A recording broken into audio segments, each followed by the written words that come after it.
Hello and welcome straight from New Delhi. You're watching DD India Live. I'm Gautam Roy and coming up in the next 30 minutes. The Russian military claims to have recaptured the Kursk town of Sudza from Ukrainian forces as US negotiators head to Moscow to discuss the proposed ceasefire. US President Donald Trump escalates the tariff war with Europe, threatens 200% levies on all EU alcoholic products if tariffs on American whiskies are not scrapped. And Union Ministers Dr. S. Jaishankar and Ashwini Vaishnav reach out to over 100 global envoys for the first ever World Audiovisual and Entertainment Summit, or WAVES 2025, on the 1st of May in Mumbai.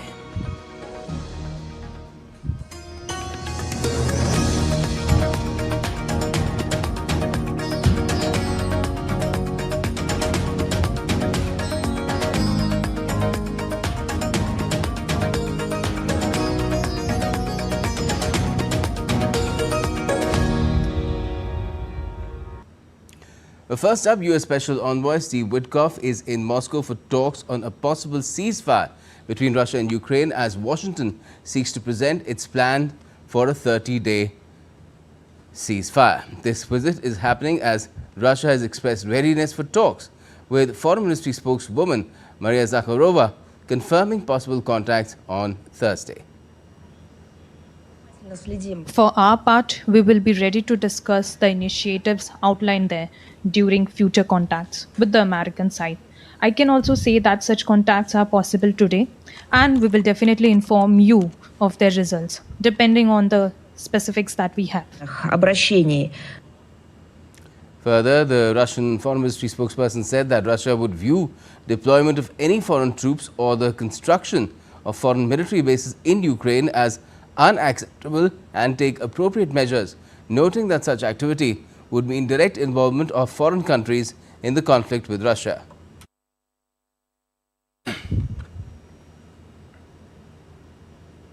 At the same time, US President Donald Trump's administration is pushing for a ceasefire in the Ukraine conflict with the proposal for a 30-day halt to hostilities. But with Russia's history of resistance, the outcome of the diplomatic effort remains in doubt. DD India's Antara Sinha reports. US President Donald Trump expressed optimism that US negotiators could secure a ceasefire with Russia in the Ukraine conflict. Trump's envoy Steve Witkoff is set to meet with Russian officials in Moscow. We've got Ukraine done, and as you know, I've always said that Ukraine might have been the more difficult party. You were here a week ago when some interesting things happened. I had somebody that didn't seem to want peace. Now he's agreed to peace. So we'll see what happens. The US seeks an unconditional halt to hostilities, with Secretary of State Marco Rubio emphasizing the commitment with no strings attached. While Kremlin did not indicate willingness to stop fighting despite the devastating humanitarian toll, it said that it was awaiting the details of the US-Ukrainian proposal for 30-day ceasefire in the conflict with Russia that was agreed upon this week. Ukraine's President Volodymyr Zelensky expressed his country's readiness to accept a ceasefire deal, noting the US is willing to take strong action if Russia refuses. The US has warned of devastating sanctions if Russia rejects the proposal. Meanwhile, Russian President Vladimir Putin donned military fatigues for a surprise visit to troops in Russia's western Kursk region on Wednesday, where he ordered them to press their lightning advance and swiftly retake the rest of the area from Ukrainian forces. Our task is in the nearest future, in the shortest possible time, to completely defeat the enemy who has dug in on the territory of Kursk region and is still conducting military operations here. To completely liberate the territory of Kursk region, to restore the situation along the state borderline. And of course, I would ask you to think about the future and the creation of a security zone along the state border. We need to think about this too. Russia has claimed to have made significant new advances against Ukrainian forces in Kursk. The Russian army had taken control of 5 settlements in Kursk and 2 settlements in Donetsk region over the past day. The international community is closely watching the developments, with European defense ministers meeting in Paris to discuss supporting Ukraine. The US Ukraine proposal marks a significant diplomatic effort. However, the outcome remains uncertain due to Russia's history of intransigence. Antara Sinha for DD India. In the meantime, you already have a Kremlin aide, Yuri Ushakov, saying on Thursday that a proposed 30-day ceasefire between Ukraine and Russia would give nothing to Russia. So it's being construed as a rejection of the proposal that Steve Witkoff and the other American negotiators are bringing to Moscow. Witkoff has already reached Moscow. Meanwhile, G7 foreign ministers are meeting in Canada to address Russia-Ukraine conflict, while U.S. Secretary of State Marco Rubio has dismissed concerns about a potential U.S. takeover of Canada.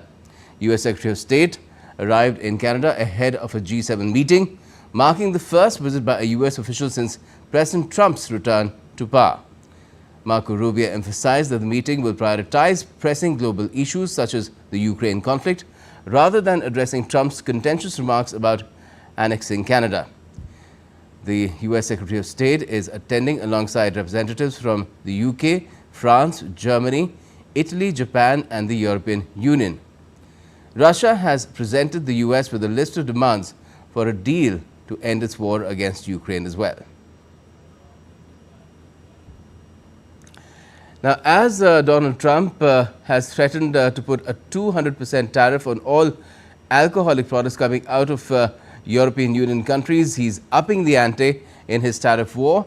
In a social media post, Donald Trump said the European Union, one of the most hostile and abusive taxing and tariffing authorities in the world, I'm quoting Donald Trump here, which was formed for the sole purpose of taking advantage of the United States, has just put a nasty 50% tariff on whiskey.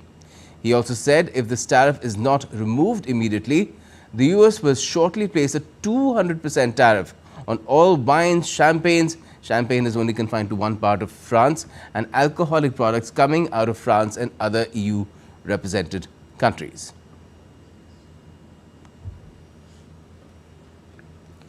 So, the global trade war continues to escalate as Donald Trump has threatened further tariffs on European Union goods after the EU said it will impose counter tariffs on 26 billion euros worth of US goods from next month. While Canada has said it will impose 29.8 billion Canadian dollars in retaliatory tariffs on the US's products effective Thursday. Expressing disappointment over Trump's tariffs, British Prime Minister Keir Starmer said his government will take a pragmatic approach and keep all options on the table. Fuzail Ahmed reports. Global trade war continues to escalate with the announcement of tariffs and countermeasures as US trading partners warned of retaliation for trade barriers. On Wednesday, US President Donald Trump threatened with further tariffs on European Union goods, with Irish Prime Minister Michael Martin at his side at the White House. US President Donald Trump criticized the EU member country for luring away US pharmaceutical companies. The European Union treats us very badly. They have for years. I saw that. I had it out with them in my first term. It did well, but we had to solve other problems, and we did. But European Union's been very tough, and it's our turn too. You know, we get a turn at that also, but they have not been fair. They sue our companies and win massive amounts of money. They sued Apple, won $17 billion. Trump's assertion came after European Union said it will impose counter tariffs on 26 billion euros worth of US goods from next month. Our countermeasures will be introduced in 2 steps, starting with April 1st and fully in place as of April 13th. In the meantime, we will always remain open to negotiations. We firmly believe that in a world fraught with geo-economic and political uncertainties, it is not in our common interest to burden our economies with such tariffs. The EU's countermeasures would target US goods like dental floss, diamonds, bathrobes, and bourbon, which likewise account for a small portion of the joint EU-US commercial relationship. British Prime Minister Keir Starmer expressed his disappointment over Trump's latest tariffs, but added his government will take a pragmatic approach and keep all options on the table. On the question of tariffs, obviously, like everybody else, I'm disappointed to see global tariffs in relation to steel and aluminium.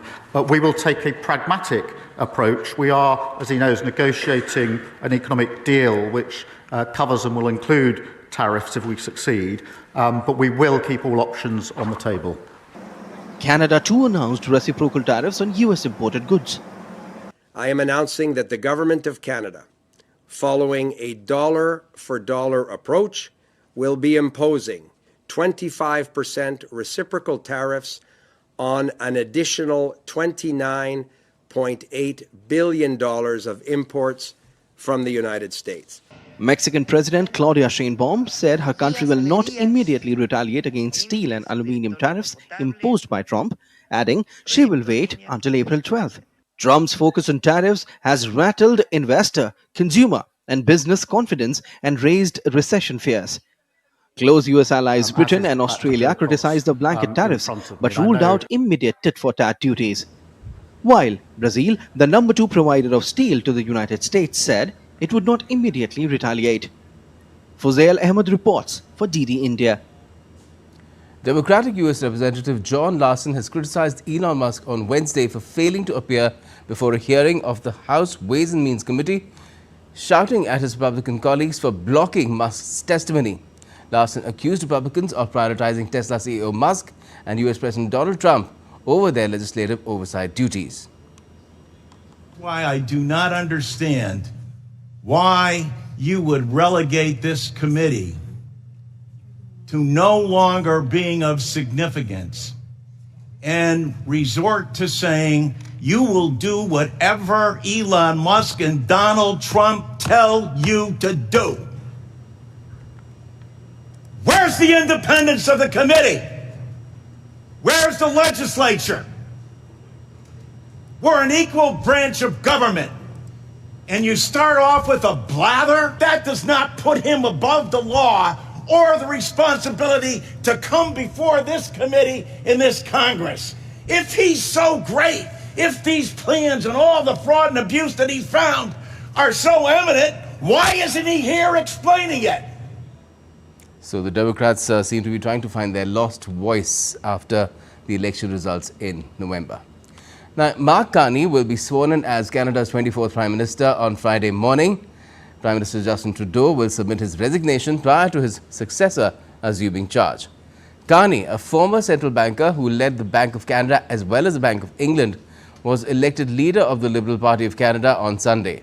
According to people aware of the matter, Carney may retain current ministers, and among those is likely to stay are Finance Minister Dominic LeBlanc, Foreign Affairs Minister Melanie Joly, and Industry Minister François-Philippe Champagne.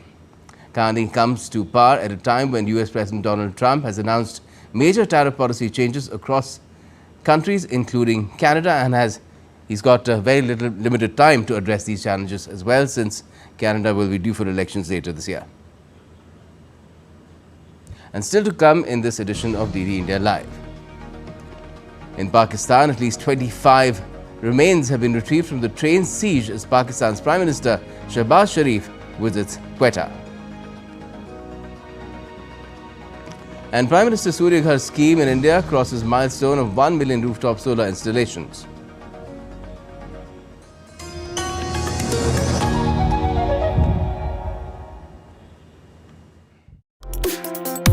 Complex issues, hidden agendas, twists and turns, strategic games.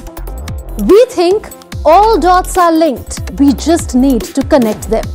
Join me every week as I connect the dots to unravel hidden designs in statecraft, mysteries, and decode issues that matter to you.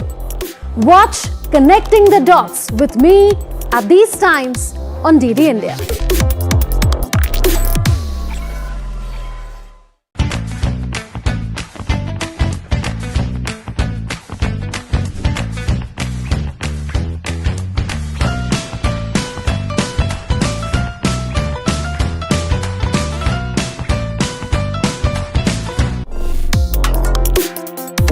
Complex issues, hidden agendas, twists and turns, strategic games.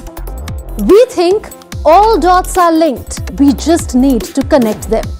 Join me every week as I connect the dots to unravel hidden designs in statecraft, mysteries, and decode issues that matter to you.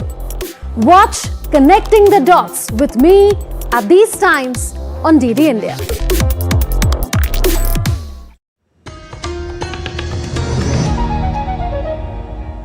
Welcome back. You're watching DD India Live. I'm Gautam Roy. Now, at least 25 remains have been recovered after a train hijacking in Pakistan's Balochistan province.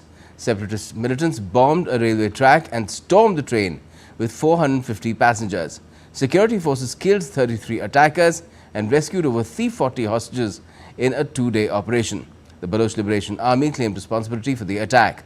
Among the dead were 19 military personnel, 1 police officer and 1 railway official. Pakistan's Prime Minister Shehbaz Sharif has expressed grief and has visited the Balochistan province as dozens of people rescued from a train hijacking by separatist militants arrived in Quetta. In a significant step towards fostering international collaboration in the media and entertainment sector, what has happened is that India's Ministry of Information and Broadcasting has hosted a special session in New Delhi in the run-up to the World Audiovisual and Entertainment Summit, WAVES 2025, a first of its kind.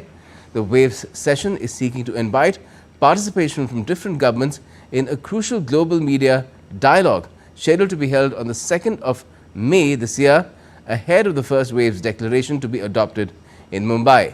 An MOU was signed between the Ministry of Information and Broadcasting and the Government of Maharashtra to enable this. The agreement stands on sharing the global media dialogue that will be held in the first edition of the WAVES Summit. And the Minister Vaishnav said that India is witnessing a major transformation in the sector with usage of technology in a dynamic way.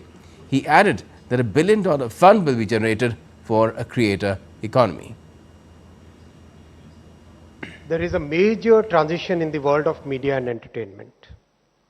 We know the past when big filmmakers, big studios, very large production companies, they used to dominate and in a sense define the world of media and entertainment.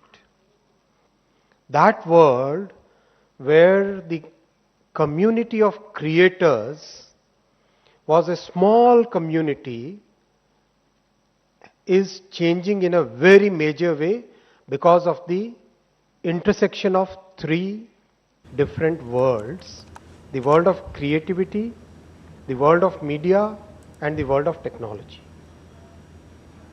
And India's External Affairs Minister Dr. S. Jaishankar also elaborated on what WAVES truly represents. Listen in. WAVES represents the coming together of cinema, of the digital world, of content revolution, of the IT industry, and of global capability centers in India.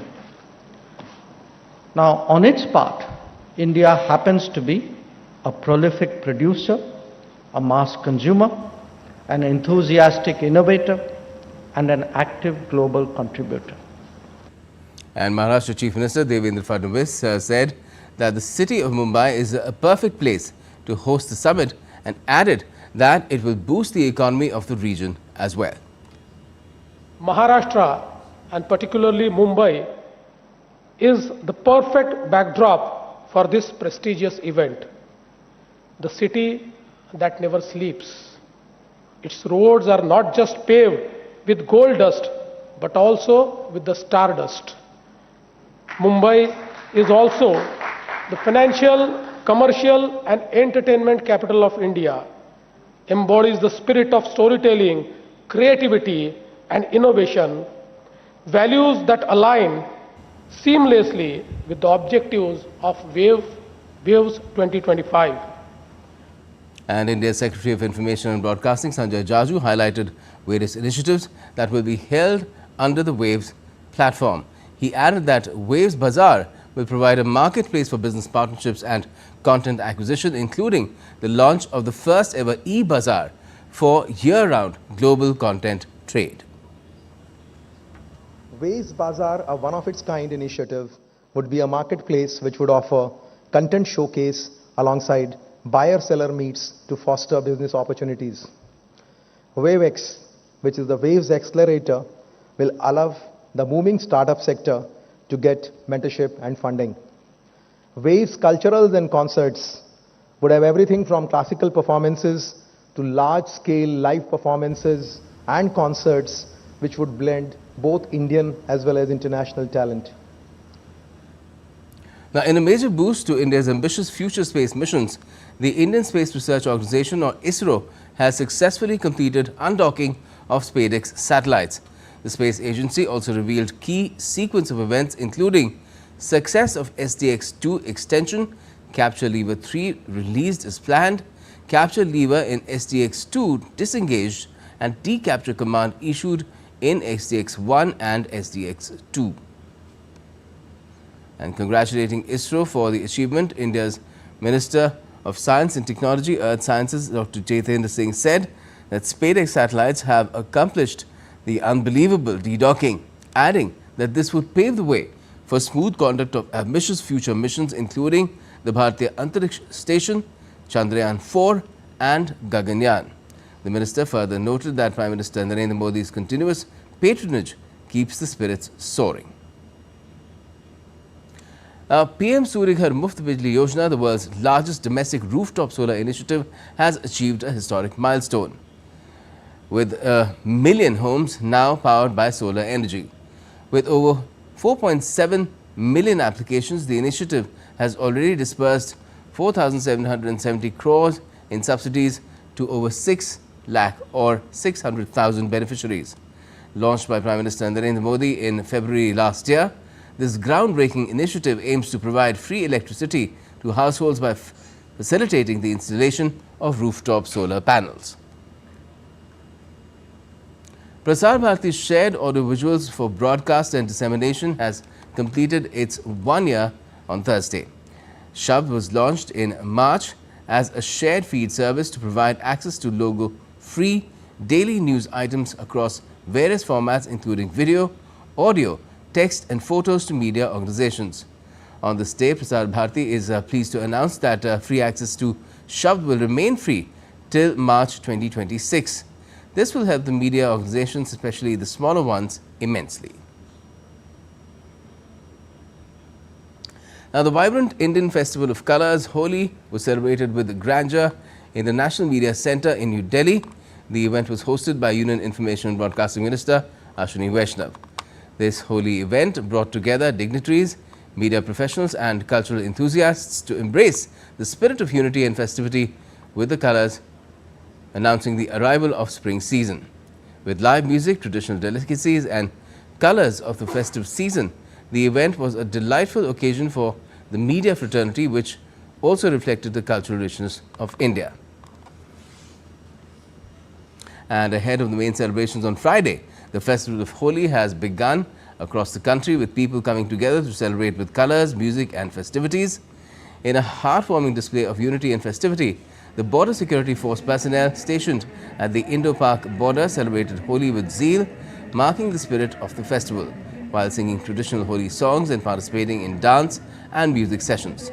This celebration stood as a symbol of brotherhood among the men and women who protect the nation's borders. In Dehradun, the Holi Abhinandan program celebrations have begun, marking the start of one of the most vibrant and joyous festivals. This annual event is a grand showcase of cultural heritage, community spirit and the festive essence of Holi, setting the stage for a week of festivities filled with joy, unity and cultural pride. In Ahmedabad, revelers celebrated Flower Holi, experiencing the unique and eco-friendly way the city celebrates the Festival of Colours, immersing themselves in traditional Gujarati music and dance performances, including Garba and Dhol beats, offering a chance to experience the local culture and community spirit. Let's talk about sports as well. The Indian badminton team has been placed with Indonesia, Denmark and England in Group D of the 2025 Sudirman Cup after the draws were announced on Thursday. The tournament will take place in Xiamen city of China from the 27th of April to the 4th of May. It's a mixed team competition held biannually. Every tie consists of 5 matches: men's singles, women's singles, men's doubles, women's doubles as well as mixed doubles. A total of 16 teams will contest in the 19th edition of the tournament. Two-time defending champion Carlos Alcaraz blew past Grigor Dimitrov 6-1, 6-1 to reach the Indian Wells quarterfinals, keeping his bid for a rare 3-peat on course. Alcaraz took another step in his bid to join Roger Federer and Novak Djokovic as the only men to win 3 straight Indian Wells titles. He'll play Argentina's Francisco Cerundolo for a place in the semi-finals. Cerundolo beat world number 10 Alex de Minaur of Australia 7-5, 6-3. Britain's Jack Draper delivered a masterclass to stun 2022 champion Taylor Fritz 7-5, 6-4 in the pre-quarters.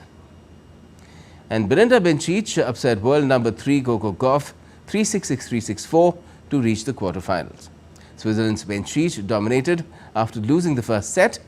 Australian Open champion Madison Keys battled past Donna Vekic 4-6, 6-7, 6, 6-3 to book a meeting with resurgent Bencic. And world number 1 Aryna Sabalenka got past an early hiccup, dropping her serve in the opening game before rolling to a 6-1, 6-2 victory over British Sone Kartal. Sabalenka will next face Russian Lyudmila Samsonova. And that's all we have for this edition of DD India Live, but do let us know your thoughts on the news of the day. And for those on the go, you can get all the latest news and updates on India and across the world on DD India's mobile app. It's available on both Android and iOS. You can scan the QR code on the screen and download the app right now. And we'll be back with more news as it breaks here on DD India. I'm Gautam Roy, and from all of us here in Delhi, thanks for watching DD India Live.